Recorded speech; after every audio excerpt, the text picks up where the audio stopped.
What does the crisis teach us?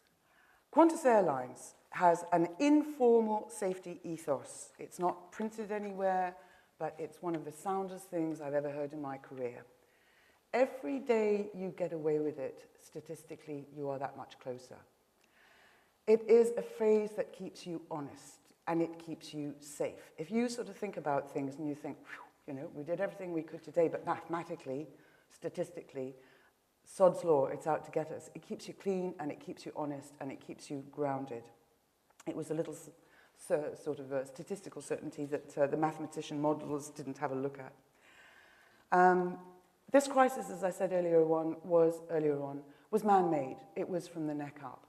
And it was just like us in that context, that they took a certain amount of ego, and they drove with that ego. They designed models that the regulators could not keep up with. The regulators were never intended to keep up with. And we have the faulty decisions that led to the dangerous consequences. A few rules from aviation. I'm very conscious of the time here. Error is ubiquitous. This is another thing that we've had to learn in aviation. Don't pretend you're not going to make mistakes. Don't pretend you're bigger than the job. Error is out there. It's sod's law. It's out to get you. So if you're smart and you are a risk manager, you look for where error could be embedded, and you constantly look for the weakest link in the chain. Identify and weed out dangerous personal characteristics, which were employed by virtually everyone involved in this crisis. As you go through the roll call, be it on either side of the Atlantic, and you look at some of the individuals involved and their personal characteristics, you can look at it as a psychologist and say, dangerous, dangerous, dangerous, dangerous behavior.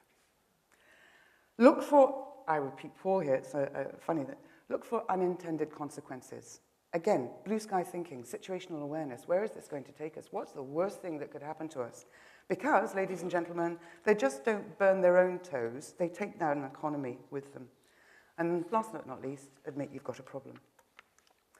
Some of you may have seen this before. I love it. James Reason's Swiss cheese model, what it describes as a normal environment. The holes don't line up. Random, circumstantial life, the holes don't line up, and, you know, hazards are protected from soaring straight through. But circumstantially, eventually, they will line up and straight through, which was the perfect incident. However, I'll tell you something. Having just said that these crises are cyclical and they occur every 7 to 10 years, you can go through the aircraft accident literature and you will not see the same aircraft accident happening twice. We learn from our mistakes.